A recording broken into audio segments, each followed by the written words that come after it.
You are listening to the USDN on the DSPN.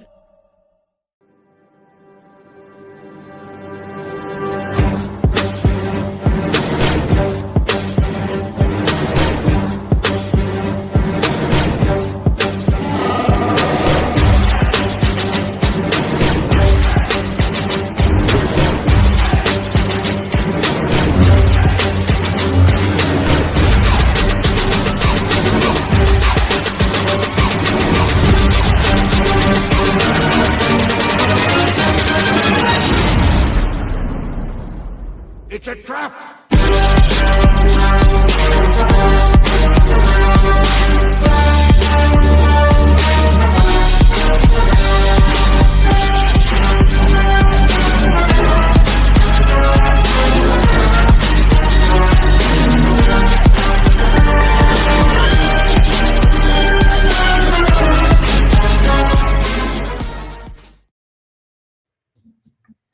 What is up, everybody? And as always, it's your chairman of the United States Department of Nerds, where we are for the people, by the people, and of the people. And today we have a 3x repeat offender to the podcast with Bruno Catarino with his new Kickstarter, Crimson Bay.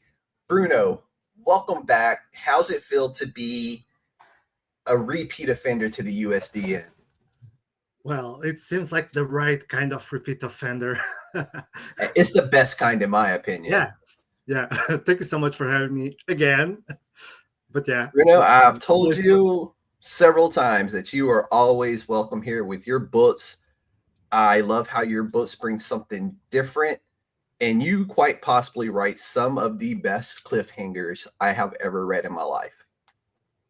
Thank you. Yeah, that's great to hear. Yeah, if you think the cliffhanger for issue 1 is good, you need to read the cliffhanger for issue 2. And already teasing us with the issue 2 on this one. Yeah, it's bad. It's bad as in it's so bad it's good. It's not for me to judge, but it leaves you wanting to know what happens, I think, hopefully. But yeah. You always do. You always do. So let's jump into this one. So this is going to be your third Kickstarter with us, which I'm very proud to have you back on. So let's just jump right into it. Tell the people what they can expect from Crimson Bay. I've read it. I love it. It's Street Fighter. It's Street Fighter with a story, basically. That's how I felt going into it, and I loved it. Or a Double Dragon, something like that, you know? So tell us about Crimson Bay. Yeah, I mean, you mentioned Street Fighter with a story.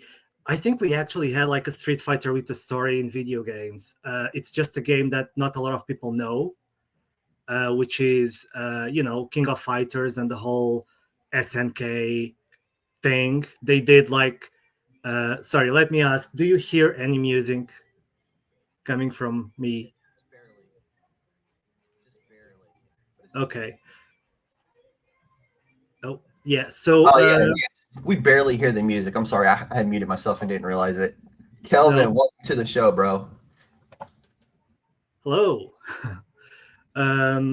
Yeah, because there's someone. Yeah, sorry about that. No, it's barely noticeable.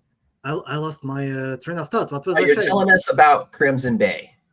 Yeah, I was saying, there was this game that for me was like still the best, was King of Fighters. I absolutely love that. All the, games in that family, like, Fatal Fury, Art of Fighting, all that SNK kind of property was awesome. And it had a story, and it was like MCU like in the 90s. So I really like that stuff. So while Street Fighter is obviously a big inspiration because, it's the OG, plus, Final Fight, Streets of Rage, all of those are massive all classics, man. All classics. Yeah. You mentioned Double Dragon also, great. So, but yeah, I think King of Fighters is probably like the main sort of inspiration because it's that fighting game with a story.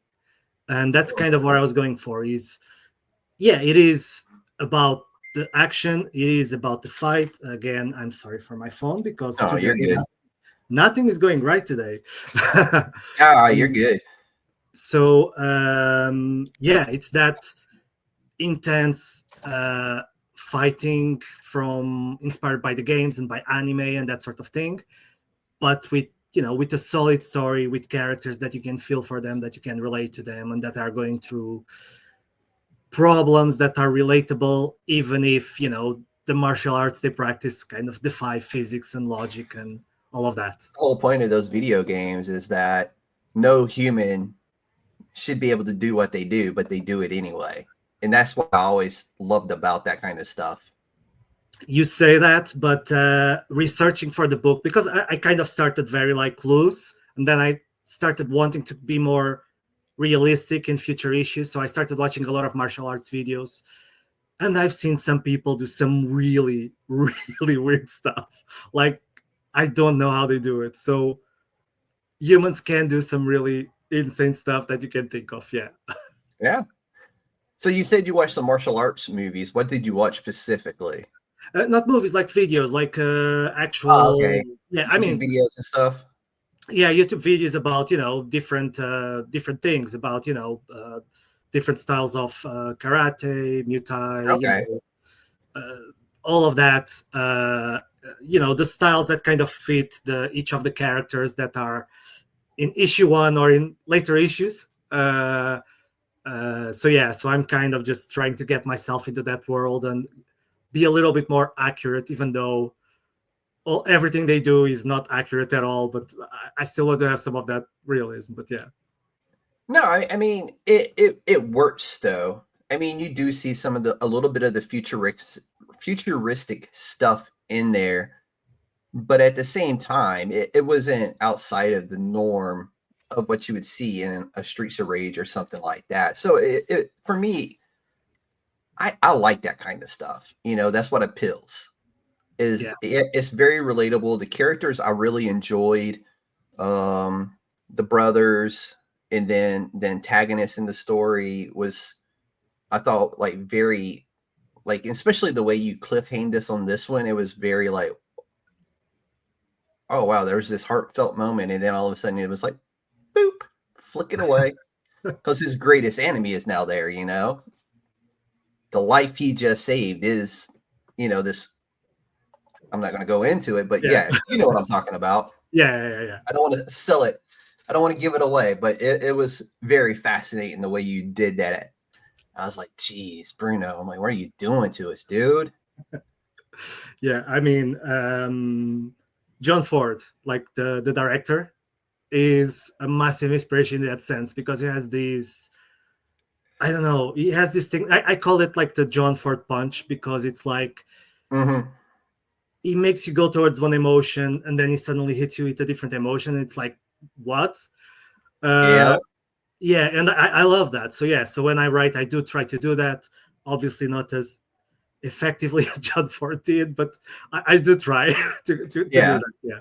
No, I think you nailed it with this one. So did you work with people you already knew on this book, or did you go out and grab some new people, or how did you?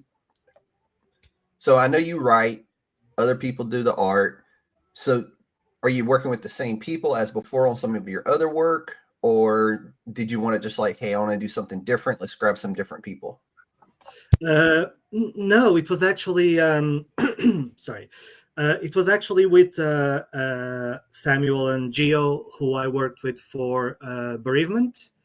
That may have been the first time that we kind of talked, right? I think it was Bereavement. Yep, Bereavement. Yep, was the first one. Yeah. So I mean, I work with them. They work really great together. They do amazing work. They are incredibly fast. So yeah, I wanted to work with them again. I kind of spoke with Samuel and asked him, hey, I have these 2 projects. I was actually thinking of him for another project, but I kind of pitched both, and he was like, I actually prefer that one. And I'm like, okay, cool, let's do that. And that was Crimson Bay. So yeah, I had already worked with Samuel and Gio in Bereavement, and I had worked Matthias, the letterer, in many different projects, and Yeah. just thought, let's add him So to the mix. the art was very different, though. That's why I was asking the question, because in Bereavement, you had this very vibrant, like, but dark, kind of story to it, not necessarily a dark story, but a story with an unexpected twist involved in it. And then in this one, the colors are very vibrant. They're very lush and very pop. And, it's a city setting. It wasn't in outer space like some of your other stories are a dark, London street and like Parasite, I think. Yeah. So, like, kind of like, what area are you basing this story out of? In like Crimson Bay, was that just something you made up, or did you have an inspiration with the name? Oof, that went through a lot of different iterations. It was not the original name. The original name was like something like Shattered Bonds or something like that, which was more about the two brothers kind of thing. Yeah. But it's not. I don't know. It feels like it's a name that tells you what it is, but in a very direct way. It's not interesting, and I think Crimson Bay is a lot more. It does. It resonates a little bit more when you say it. It's more evocative, and you can have the.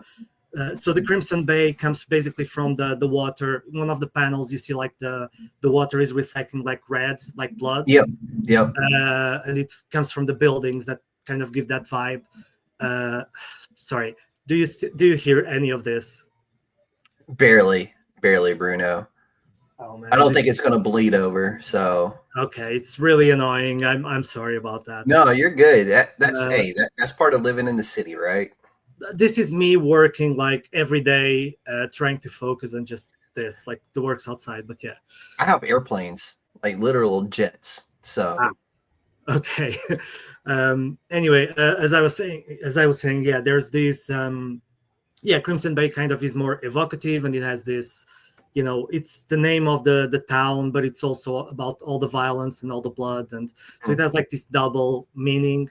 And you do set the intro of this story very well, from like how you introduce us to the character, and like kind of you dive a little bit into the background, just enough, so where their place is and like where they're coming from on things.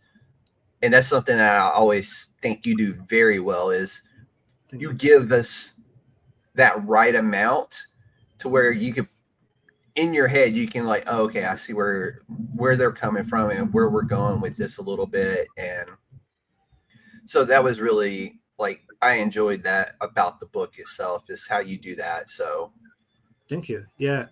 I mean, I feel like from a craft point of view, obviously, people will have different opinions, but from a craft point of view, I think this might be my best book so far because of how much is packed just in the first 3 pages. But yeah, I mean, obviously, people, well, tell me whether they like it or not, but that's a different story. Yeah, I'm going to agree with you on that. I've read 3 of your books now. You've been on 3 different times, and I've read some of your other books as well. I like this one simply out of the concept that you were deriving it from as well, because I'm a huge fan. I love the dark horror stuff that you do. Don't get me wrong. I love that kind of stuff. But this one is more of a fun throwback to your childhood, sitting at home on your Sega, Super NES, PlayStation, whatever it was, and just playing hours and hours of beat 'em up video games, or at the arcade wasting tons of quarters on these things. And like, as I'm reading it, that's how I feel the entire time, is I'm watching and reading this video game play out in front of me with this very unique story, with just the right amount of fighting in it. And I was like, dude, we deserve a video game that plays like that, like a 3D video game, like just a 3D beat 'em up, like modern day game like that. I'm like, we need that. Yeah, and when you think about it, I don't know, is there anything like that at the moment in I terms of mean, this? there is, but not like mostly, we got like Assassin's Creed and stuff like that, that kind of they're 3D fighting games, but not like pure fighting games, like old school arcade Yeah, style. That's a 3D where you can move around the entire environment and the story is playing at the same time. And I'm like, dude, that would be kind of cool if somebody did that. And there may be something out there that I'm just not aware of, yeah. No, but that yeah, would be really cool. yeah. I can't think of anything either. I think there's a lot of like, hack and slash kind of action stuff, but Mhm. it's just not the same. So Yeah, yeah, like pure fighting, like no weapons, just pure fighting in a 3D environment, in a story being told. To me, that would just be like dope as hell. But yeah. I'm a So fan of that era of video games. someone out there who makes games, just get on it, because you have two people that would totally buy it here. I'm sure there's more than us, Yeah, exactly. That's it. Just but here you have two people. with I'm trying to think how I want to phrase this. From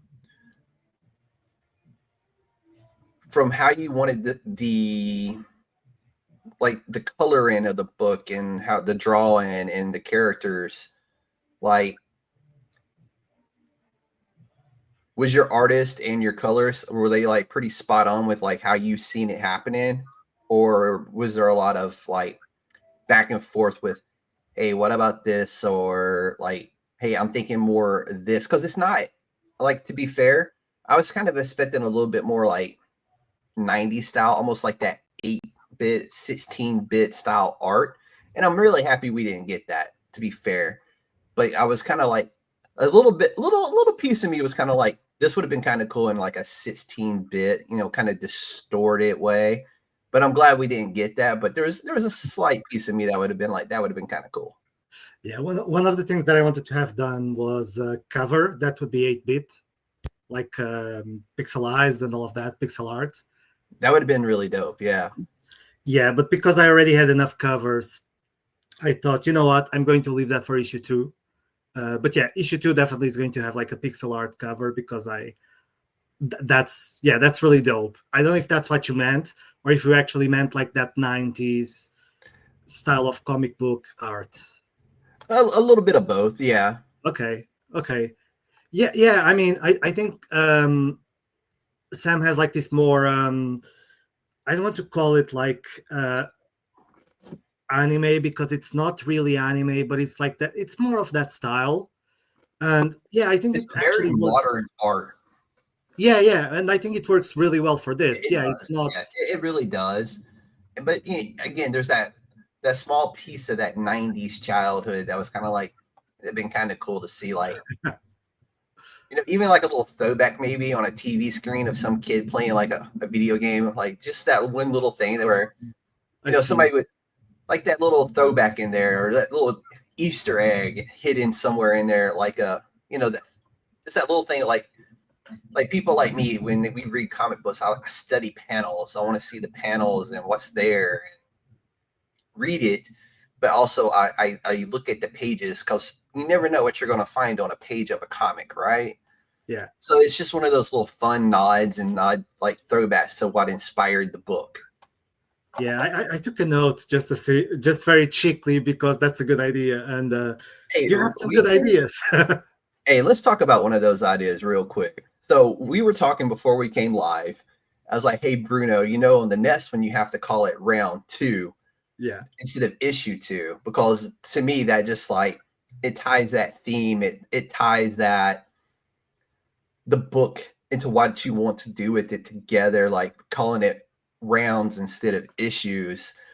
So yeah. I mean, that's a brilliant idea. I don't know how I did not think about that. I'm glad that I haven't launched yet, but I'm probably going to be changing the text in, yeah, for that, because it's definitely a fantastic idea. I'm going to take love that. it. It's not the Love first time it. that I take an idea from you, because It's not. And I still, every now and then, I'm like, I gave him that idea. Yeah. I get my one little moment where I'm feeling really good about it. Like, yeah, I gave him that idea.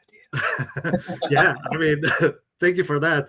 Yeah, I mean, the last one was like the covers for cinematic figments, which you mentioned. This would look really cool as a Virgin cover, and it's And I like have it. It's absolutely beautiful. it does. I mean, it's amazing.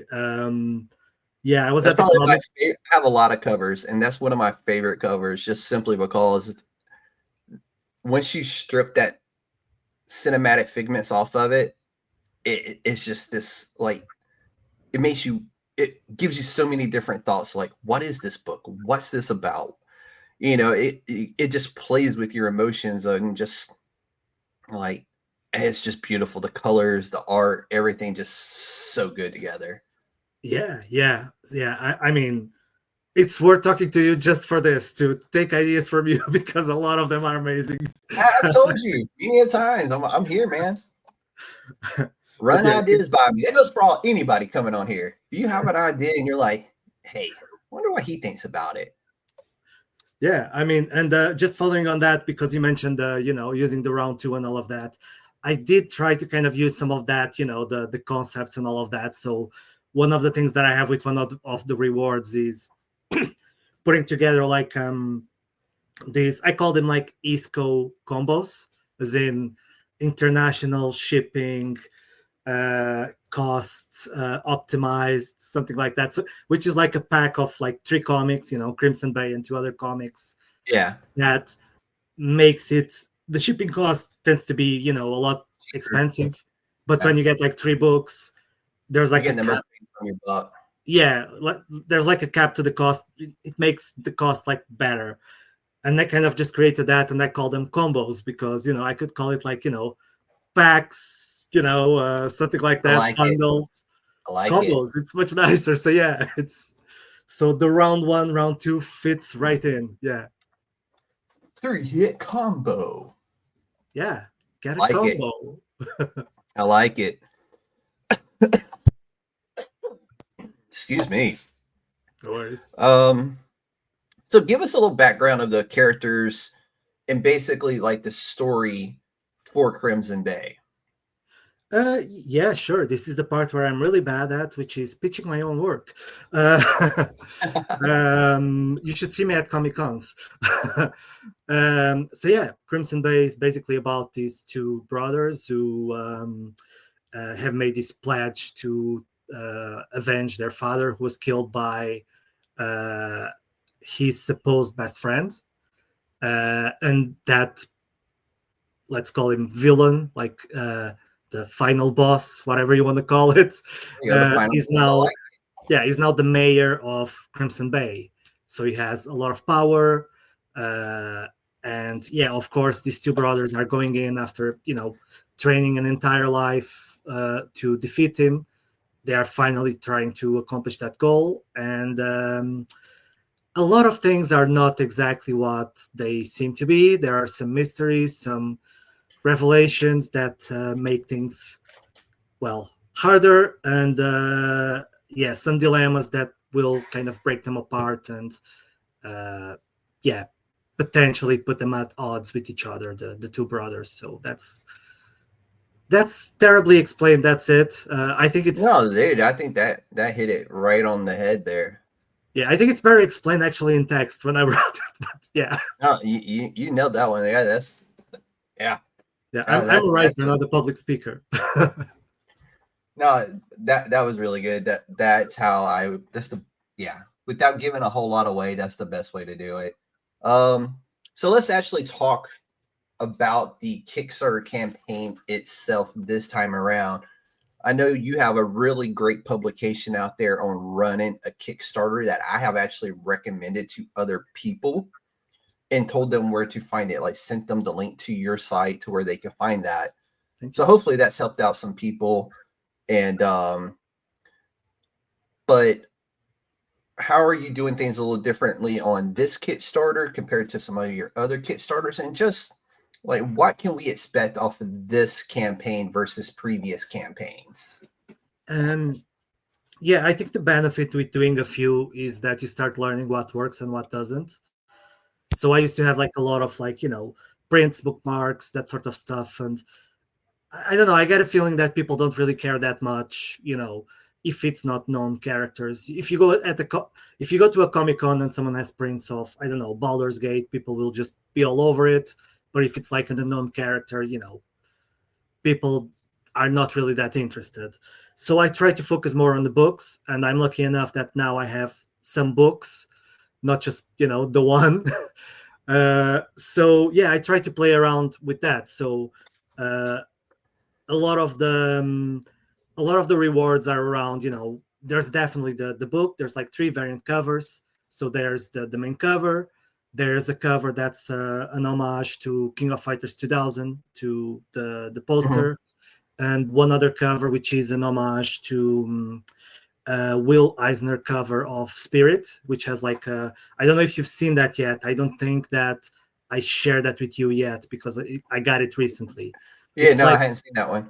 yeah, it's like the title Crimson Bay. I could potentially send it to you if you want, but Yeah, if you wanted to send it real quick, I could possibly share it and show people. let me see if I can find it. It's still in black and white. I find covers in black and white to be like really nice sometimes. Well, the art print of it, yeah, it's a really nice cover, but it's this. Oh, I don't want to open it. I want to link. Is there? It's always hard when you get put on like the spur of the moment trying to get something done like that. It's always difficult because they never want to cooperate with you. Did you get that?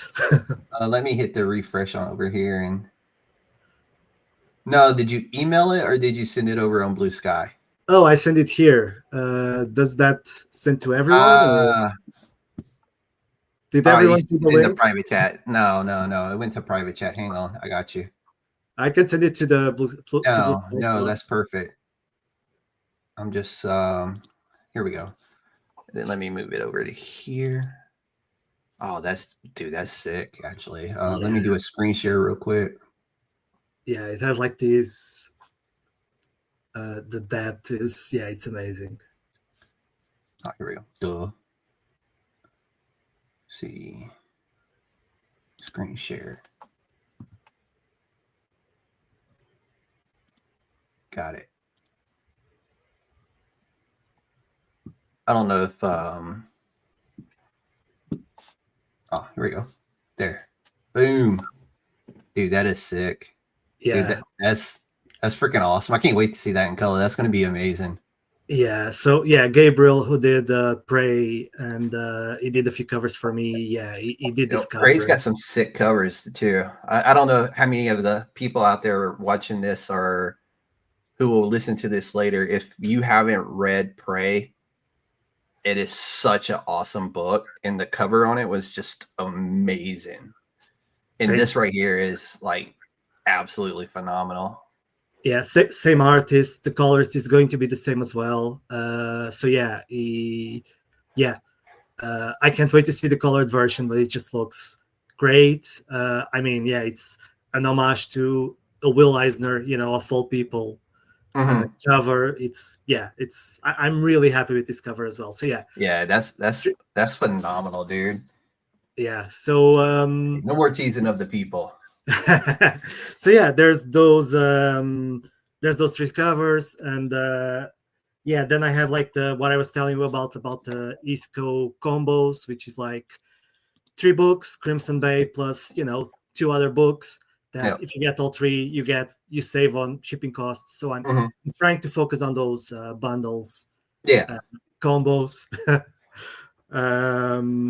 So yeah, that's very much the kind of rewards. I also kind of have one to be drawn on, a feature comic, because I think people do enjoy that. That's become really popular in Kickstarter over the last like year or so. That I noticed that you go up to a certain dollar level, like the artist, like the writer or artist writer will include you in the comic book to a certain degree, or they'll do a rendering image of you as a dead guy laying on the side or something, which I think that's really cool if, you know, within reason. You know what I'm Yeah. saying? I've seen how much some people charge for that, and I'm just like, dude, you're way over your head on that. Like, this is a Kickstarter campaign. I'm like, I mean, if somebody really is like a big fan and a big supporter of that person, yeah, obviously, you know, go for it. But some of those prices I've seen out there for some of that stuff, I'm like, dude, that kind of money could fund like 3 campaigns for some people. Yeah, I mean, it's not like, you know, it's not going to be totally, I don't know which values you saw, but it's not going to be like completely insane thing. I've seen some that were like several grand just No, to, yeah, it was obscenely, it's like grossly no, overpriced. no. I mean, especially because it's like you say, right? It's like you're going to be some that guy, or like, you know, not a that guy, but like a goon, or, you know, you like Yeah. someone who is Yeah. going to appear and be, you You know, know, punching to and me, tricking. like when I see like a price like that attached to something, I'm like, oh, is Mark Miller doing this book or Mark Spears? Like who's doing this book? Yeah, You know, if I'm seeing that kind of price on something to be included in the book to some degree, I'm thinking it's somebody huge. yeah. I'm not there yet. Not May never Peter be. from 3 Doors Down coloring a book with crayons, you know? Yeah, may never be. So, you know, no, not that bad yet. Yeah, it's basically that. It's just focusing No, on the. that's really cool, man. Because when it's done correctly, it's really cool to see. Yeah, and it's definitely not going to be like, um like main characters, stuff like that. It's like, Yeah. yeah, it's just like you're going to be like some, extra, let's put it like that. It's like Yeah, being an no, that's extra. really cool. I mean, like, Yeah, imagine though, you're flipping through a book that you helped fund, and on you're page, there. 26, there you are standing in the crowd, like, Yeah, or something like that. To me, that's really cool. And when done correctly, in a cost effective way, yeah, it's something really cool because that makes you want to be like, oh yeah, that dude, how cool would this be? yeah. So, but no, I know whatever you do, you're gonna do it right. I've not. I Definitely think not. Definitely not hundreds of. I've seen, like I said, I've seen some that were just absolutely absurd, and like the expectation. And when because as a writer and as a person running a campaign, you're going to share your artwork for the book to some degree on the campaign page. And like some of the books I was seeing that were offering that as a option, it's like, no, I'm good, thanks. Yeah, You know, exactly. it's just like it almost felt like I'm hoping this is like the rough sketches, like a storyboard type of thing where you're showing the storyboard. I hope this isn't what's actually the pages going into this book is. Yeah, And that's not a knock on anybody or just observations I've made while looking at on Kickstarter and just like, sometimes you're just sitting around like, hey, let me see what's on Kickstarter and just, get a feel. Cause I think that's a good kind of indicator hmm of like how comic art evolves is hopping on Kickstarter and just having a look through some of the things that are happening on Kickstarter, because I think, a lot of the art styles, they eventually make their way mainstream and stuff like that, like the anime style, yeah, which I think the anime style has been around for a while, but the first time you really see it mainstream, in my opinion, in a comic book form was Peach Momoko doing Visions and some of the stuff, other things she's done with Marvel. hmm And to me, like, I don't think she started that, but from a yeah, mainstream comic book perspective, she's the very first one I can think of off the top of my head that really put that stamp on it and made it something that a lot of other people are trying to now, I don't want to say imitate, but like pick up yeah, that style and go with it, which is really cool. yeah. It became more. I don't know. I mean, it's mainstream, Yeah, but I don't want to say like somebody stole something or copied something, but it's definitely an influence. Yeah, and I think sometimes it's not so much that you're being influenced by that, it's that you have that style, it's just that style was not as, I don't know, accepted, I guess, in comics. Yeah. Comics always had that And very, I think that's really dope because I mean, Peach Momoko did a whole comic book where there's no words spoken whatsoever. It's all told through actions of the characters in the book. And it's probably one of my favorite comic books of all times with Star Mhm. Wars Visions that she did. So, and again, 0 words, yeah. no writing whatsoever. I mean, the But writing the is there, story was just not, beautiful. yeah. The writing is Yeah, there, just not, you just it's don't just see any no words. exactly, and it was Yeah, done wonderfully. So, yeah. I mean, I really appreciate the anime style, but what I'm getting at is I think Kickstarter is a great indication of where you can kind of see future of comic books and the arts and stuff like that going when you're paying attention to what you're, looking for. And you have a lot of amazing artists there as well. I mean, you can see it's really hard to go on Kickstarter and not see something that you like because there's a lot. Yeah. It really is, and I'm blown away every time I'm on Kickstarter by some of the books on there and some of the art on there, some of the stories being told, because they're never going to see mainstream either due to the content of the book or there's just no studios willing to roll dice on a book like that, And that's what I love about Kickstarter so much is there's people out there making some really, really good horror books that defy what we see horror books as sold on the mainstream marketplace through comic book shops. But Yeah. on Kickstarter, that's like there's a reason why that book just moved, 10,000 or 20,000 units because you can't get it anywhere else, and Kickstarter is the only place where it can be funded, and they're beautifully done. They're scary as hell. It feels like you're the next victim on the next page because they're so good.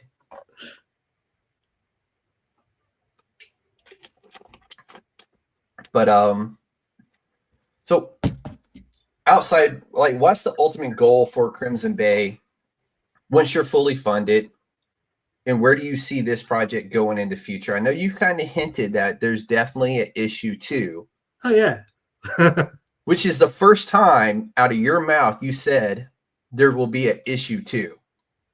Yeah. No. So the projects I've done before were basically like one shots or anthologies, because you're starting out, you want to start out without a big commitment, that sort of stuff. But yeah, I think I'm at the point where Crimson Bay is a series, Flame Vault is going to be a series, um the That one Odyssey. looks really cool too. If you follow Bruno on Kickstarter, you've seen the teaser Hmm. for that one. It's like what I don't want to say mid-century, but like you're taking it back to the golden years of the UK, I'm guessing. When there's uh, knights and damsels in distress, it kind of feels like. you're talking about Family and Honor. Yeah, sorry, that's a Yeah. different one. That's Okay, yet my another bad, my one. bad. My bad. That one Yeah. looks really cool too. Yeah. I mean, I have several projects right now on pre-launch on Kickstarter. So yeah, but I'm moving more towards that. The series. So Crimson Bay, yeah, is going to be the first one to be released. Issue 1, it's this Kickstarter. Issue 2 is well into art. So Samuel sent me today pages 9 to 12. Okay. So So do you know how long this book is going to be? Like how many rounds are we getting out of this book? not sure. I think the first arc is going to be like 5, 6, probably 6. Okay. From what I outlined so far. Yeah, I don't have like a definitive answer for how long it's Yeah. going to be, but it's probably going to be like 3, 4 arcs at least. Okay. Let's put it like that. Each with Okay. 5, 6 books. So yeah, just I like those numbers. I like when a book goes, 5 or 6, issues, or in this case rounds. I think that's a good number. And I know recently at San Diego Comic-Con, Tiny Onion and James Tynion announced that Something is Killing the Children is probably going to be more like 100. Oof. I'm like, dude, we're on issue 34. Yeah. I was like, yeah, but if you look at like other, series that did really well, like Walking Dead and that stuff like that, went to the hundreds. So yeah, and that's a conversation I actually just had at my local comic book shop with the owner. Is like, you don't see a lot of books do that outside of like, Batman, Superman, X-Men, your bigger names. So for an indie publication, Image, to my opinion, hasn't been a indie publication in a long damn time. Not since the 90s, basically, in my opinion. But it's just not something you see. I know like Grimm is getting ready to end over at Boom Studios with 25 volumes and 25 beautiful issues, I must say. It's hands down one of my top fives, from studios. And that one kind of hit because we're on issue 23 right now of Grimm, and I'm just like, damn, there's only 2 more of this. I'm happy. Yeah. But at the same time, I'm like, it's ending though, like you don't know how to feel about it. But a lot of things, I know Mark Miller is really big in like 5 or 6 issues, and sometimes they feel a little rushed. But I understand why he did it the last time he did it, like because he was getting ready to jump into a bigger project and he needed that time to work on that, which cool. Completely understand. It felt rushed, but at the same time, appropriate ending, just a little rush, I think. But that 5 to 6 range is, I think a good.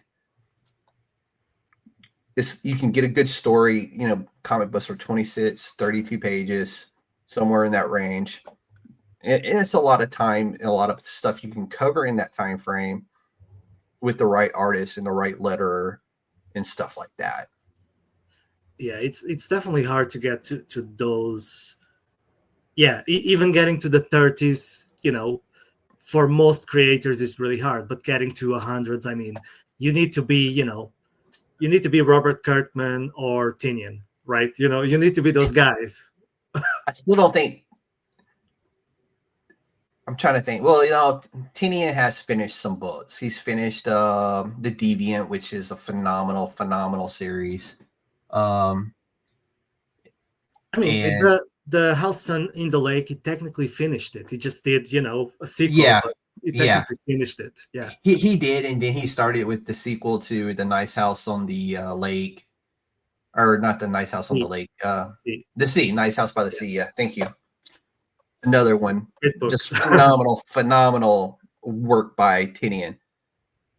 I can literally have a whole episode on just talking about Tynion's work because I'm such a huge fan of his. Yeah. And what he does. And like right now, Exquisite Corpses to me is like the comic book of 2025. I haven't read that yet. Dude, it's phenomenal. It's like every Halloween, the rich people select their serial killer and drop it into a small town. Oh. And then let chaos and mayhem go. And how they did it is they created a playing card game, and whoever dies in the card game is the next murderer to die in the comic book. Okay. So it's a really cool concept how they're combining this like card game they're playing with their friends into the comic book to determine who dies next in the book. Yeah, that's a cool concept. I need to check that out. Yeah. What's the name of the book? Sorry? Exquisite Corpses. I mean, the characters are absolutely phenomenal. Is that Tynion? Yeah. Oh. Yeah. I need to check this. Yeah. I'm trying to think. trying to remember when the last one came out and if I have it sitting here or not. No, but I did get just oh, that's the new Garth Ennis right there. War. Dude, that book is amazing. Yeah. It's Garth Ennis, man. Of course it's amazing. Garth Ennis is up there, dude. He's like, he slaps his name on anything, a coloring book, I'm buying it. Yeah. Just some like guy, Tinian, there's certain people who they could put their name on anything, and it's like, okay, I'll take 2. yeah, for sure. Yeah. I definitely have some writers that I'm that it's like that for me as well. That I'm like, yeah, I want all of their stuff. And Tinian is increasingly becoming one of them. I just didn't know about this book. No, you got to check it out. He's got a few, and since he has his own publisher or own publishing name now with Tiny Onion, like in my eyes, I've never thought the dude could do any wrong when it comes to what he does. And it's unique to him and how he tells stories. Garth Ennis, very much the same way. There's certain writers like I said, like they could slap their name on anything and be like, yep.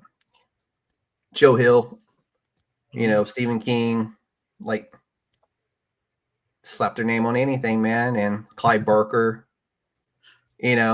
Recipe book, give me. Yeah. Exactly. I'll take 2 every time. But no, I'm sorry, we got way off topic there. I didn't mean. I mean, it's fine. I mean, I'm happy to talk about comics.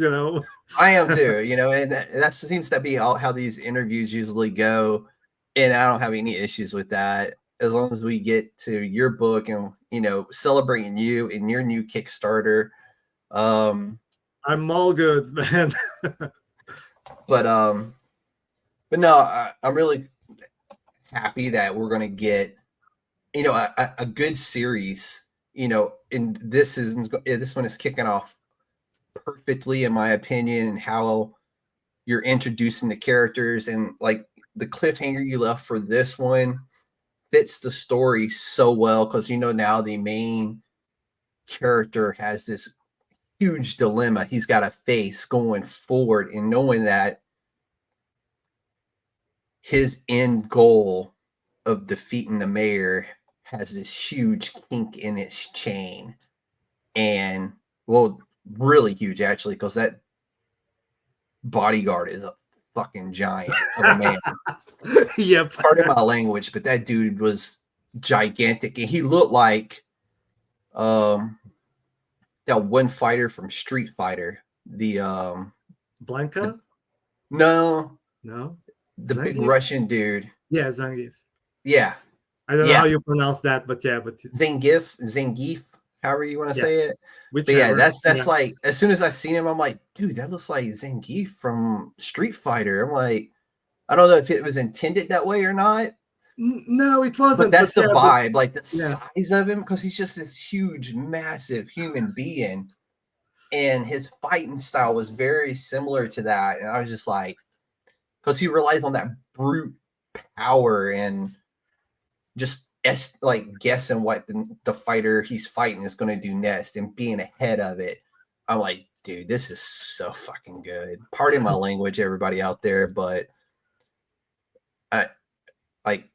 the book is just like, it's a good blend. Like, so there's like 2 really good fights in the story, so it's not heavily convoluted with that. Like, you would kind of go into it thinking like, oh, it's based off of this, so you're going to see a lot of fighting, and you do, but it's like the perfect amount of, like, the first fight that's like this, he's fighting for money, and then in the one where he's rescuing these people, and you get introduced to the other main characters in the story, the antagonists and everything. But just, it's done so well. The blend of it with the action of it, and it's not like just a fight. like in an actual video game. It's like you get a story, a fight, some story, some fight, and then like this great cliffhanger of it's just going to, you could tell like your main character is so conflicted now, even though your antagonist is like, oh, we meet again, eh? Like he knows why he's there, you know? And now he just did what he did. So now he the main bad guy knows that our main character is now heavily conflicted. And I say all that to say this.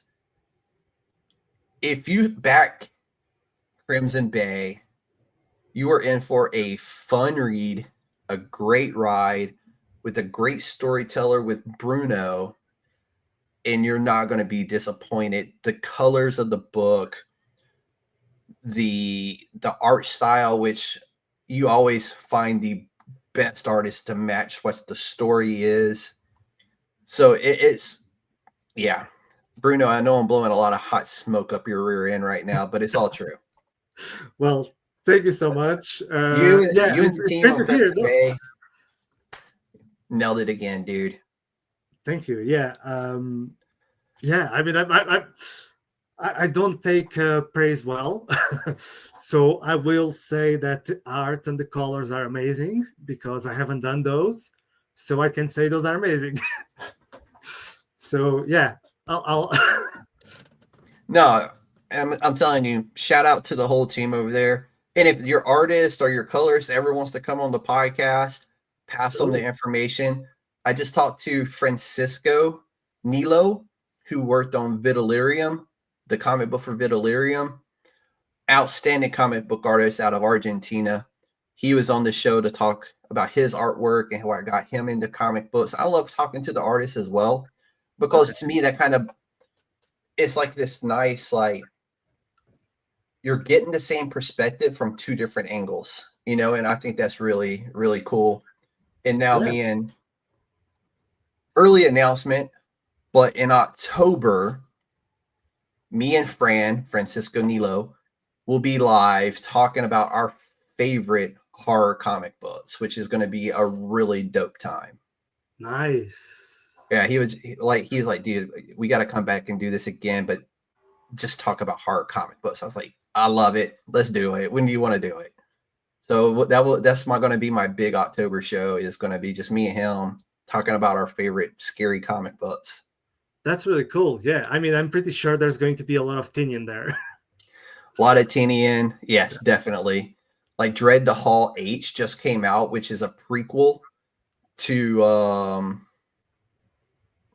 the Deviant. Mm-hmm. Phenomenal. Do you know? So this is much more, indie. But do you know Afterlight Comics? Joseph Oliver? I have to look into them. Afterlife Comics. Afterlight Comics. So Joseph Oliver. That's okay. I'll look into him. Yeah, because he makes a lot of. Do I have? I mean, I would need to search. I do have a lot of his comics. You can shoot it to me later. Yeah, one of the ones I can find. But yeah, like stuff like this. He does all pretty much exclusively horror. That's pretty dope. And yeah, I love a good foil, like not an overdone foil, but just like that perfect amount of foil. Yeah, just the text, just the title. That's really cool. Really, yeah, definitely check out his stuff because you might shoot it to me in a message later. That way I can look him up. Is he on Kickstarter or has he got his own site where you can buy it? He's on Kickstarter like every 2 weeks. Okay. He's the most prolific guy I know on Kickstarter. I'll probably follow him then, because there's a few on there like I follow, and I'm just like, I find them to be kind of like, I don't want to say pricey, but like I think I bought maybe a book from him once, but then it was like, geez, why am I getting a notification for another book or in another book? It's like some of them just have this huge, like, vast library of stuff they want to get published. Yeah. And I'm like, dude, you're asking a lot for the people who like your work, man. Yeah, he's a proper publisher now, so he goes directly Good. to The publishing company itself. to stores and stuff like that. Okay. So he has like a cycle of his No, cycles that's are cool. I really think fast. that's where I forgot which. I can't remember if it was Ben Lacey or one of the other interviewers I did, but he's that way. He has a direct to publisher type of thing. Bobby Campbell with what's the name of it? The book he's doing. Tales of the Illuminatus. He has a way he goes direct to publisher with his stuff when he finishes it. So the book will get produced no matter what. It's just then selling it, Yeah. And then he sells it off a Kickstarter, basically. Great book, fun book, based off a great trilogy of actual books. But he's that way. He has a publisher that produces it for him, which is really cool. I wish there were more of those. They were more prolific, but there's just not a lot of publishers anymore. Yeah. So, and I hate to see, like, I love print, but digital's cool, but it's just something about the smell of a freshly printed comic book. Just like even a comic book that's been in storage for a little bit, when you open the seal from the bag and board, because I seal mine with these are the greatest things ever. They're just little restickable dots, but they don't stick to your books. Like if it gets stuck to your book, it just comes off. It doesn't peel pages and stuff like that. But when you peel this off and you open it, and then that smell of the paper and the ink hits you, like that never gets old. Yeah, getting high on comic books. Yes. It just doesn't get old. I love that smell. But let's wrap it up, Bruno, and sell us your book real quick. I mean, I can't do it better than you already did. So yeah, it's a fun, martial arts action book based on, your favorite animes, video games, and movies growing up. So if it had martial arts in the 90s, it probably influences this. That's it. And yeah, there's a lot of fighting, but it's also moving story along, so it's not just fighting. And the art is gorgeous. And yeah, I mean, it's a series. You're going to get it from the start, so you don't have like a backlog of 10 years of comics that you haven't read. So Yep.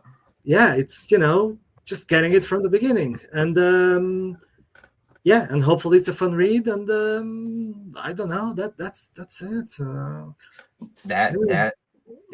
That sums it up.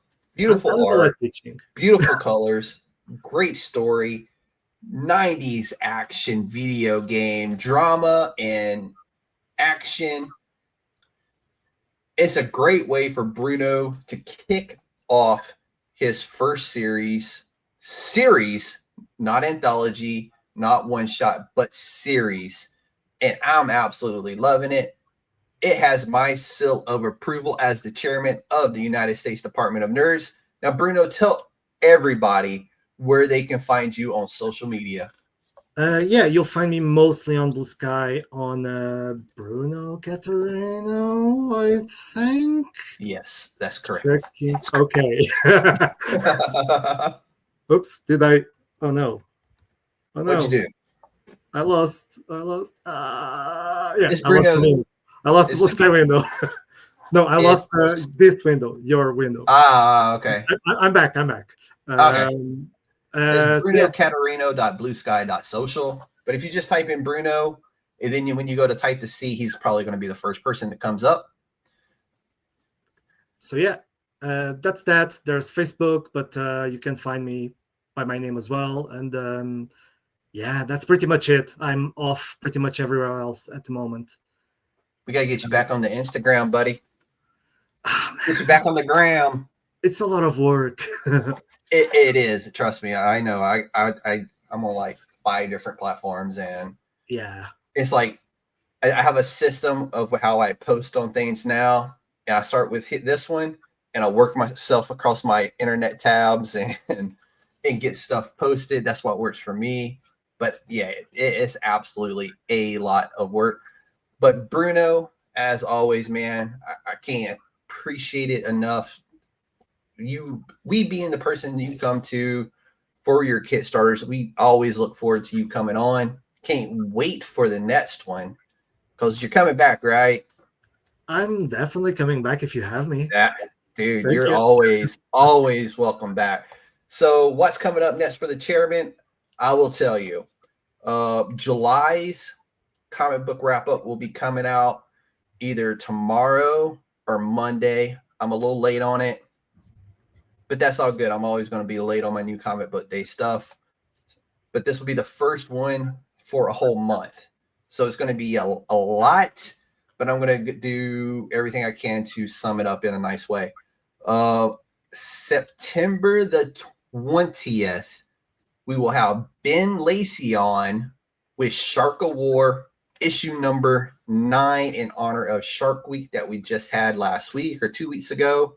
He decided to release that 9th issue of Shark of War.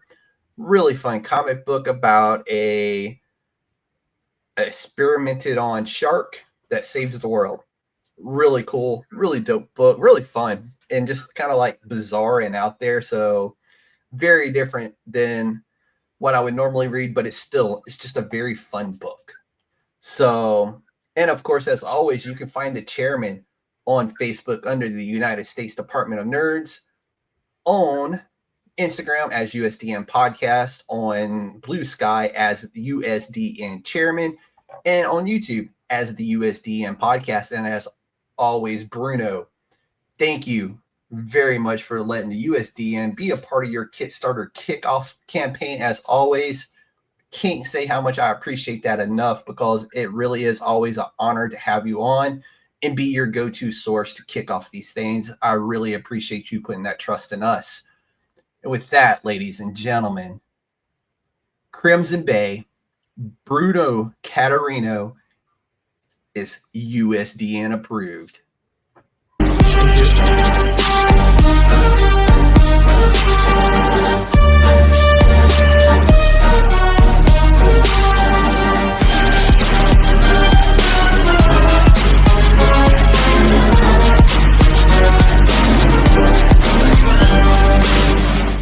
It's a trap!